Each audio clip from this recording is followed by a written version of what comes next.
Para obtener una buena post cosecha es necesario tener una buena pre cosecha de fruta. Por ejemplo, asegurarnos que la fruta tenga una nutrición adecuada con los niveles de calcio y nitrógeno recomendados y un punto de madurez óptimo. Para Perú, en palta Hass, por ejemplo, se recomienda cosechar con 21.5% de materia seca. Y obviamente contar con una adecuada sanidad, una plantación libre de plagas. Entrando a la cosecha, debemos asegurar que los materiales que vamos a usar estén limpios y desinfectados. Que se cumplan las buenas prácticas agrícolas y así evitamos cualquier contaminación cruzada de algún agente físico, químico o microbiológico que pueda causar daño, enfermedad o muerte al consumidor final. Para evitar daños por manipulación, debemos tener cuidado con el uso de nuestras herramientas, tijeras, baldes, para no dañar la fruta.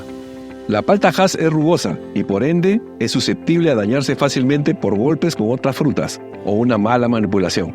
Cuando se tenga lluvia o garúa, no se debe cosechar, debido a que los daños de lenticela se intensifican. Una vez terminada la cosecha, debe transportarse al packing lo más pronto posible para ser enfriada. El enfriamiento es importante porque reduce la respiración de la fruta. Reduce el crecimiento de hongos oportunistas que puedan desarrollarse en las pequeñas heridas y daños realizados durante la manipulación de la cosecha. En la palta se recomienda que la fruta de la cosecha de la mañana se traslade al packing al mediodía y la cosecha de la tarde vaya al final del día. Si los destinos son largos, se recomienda enfriar la fruta luego recibida. Si los destinos son cortos, se recomienda empacarla al día siguiente.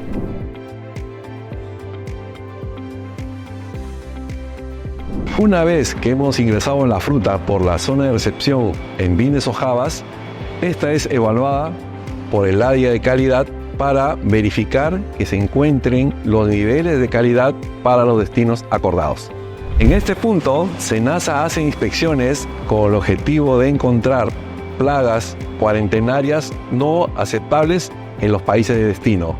En el caso de las paltas, se verifica que el porcentaje de materia seca supere el 21.5%. Luego que el área de producción dé la orden para iniciar el proceso, los bines o jabas son volcados en la línea correspondiente. Un punto importante a resaltar es que las líneas de empaque deben estar preparadas para no causar daños o golpes a la fruta. Por ejemplo, los traspasos entre fajas deben ser lo menos elevados posible. Se deben de forrar todas las partes metálicas por donde exista riesgo de golpearse o dañarse la fruta. Se debe de evitar excesos de rodaduras de fruta. El retorno de la fruta debe ser el mínimo posible. Se debe evitar golpear la fruta al empacarse. Se debe de evitar que la fruta caiga al piso.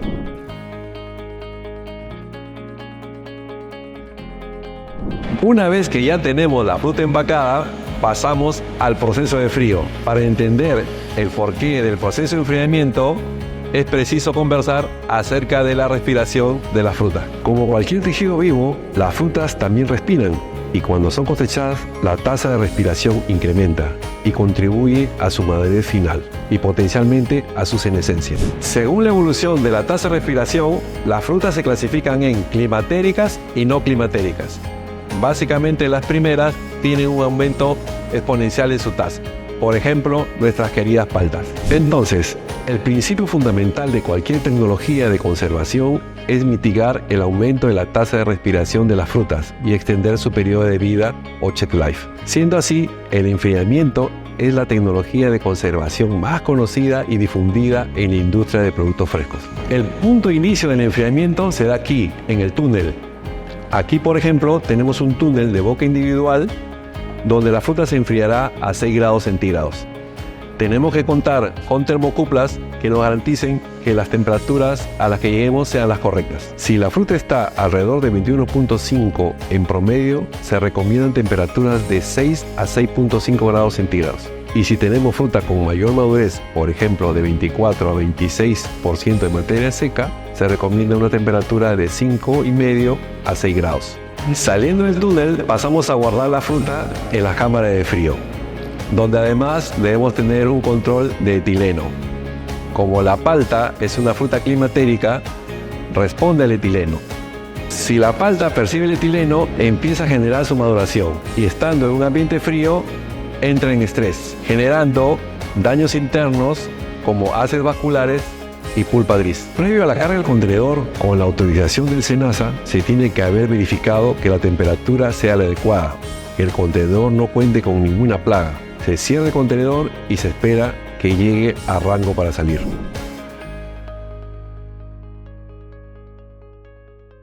Una vez cerrado nuestro contenedor, contamos con dos alternativas tecnológicas para seguir contribuyendo a la conservación de nuestra fruta: la atmósfera modificada y la atmósfera controlada. Ambas tecnologías se orientan a cambiar la concentración de gases de la atmósfera inmediata. En el caso de la atmósfera modificada, se trata de una variación pasiva del balance de gases, incrementando el nivel de CO2 y aprovechando el que se genere de la misma respiración de la fruta y disminuyendo el de oxígeno. Y esto se realiza mediante la utilización de bolsas, panels u otro tipo de empaques especiales. Pero recordemos que esta modificación, al no ser activa, puede ser no estable en el tránsito cuando fluctúe la temperatura. En el caso de atmósfera controlada, tenemos la versatilidad de balancear activamente el CO2 y el oxígeno cuando sea necesario. Y esto se realiza precisamente con el sistema de Maxten, por ejemplo.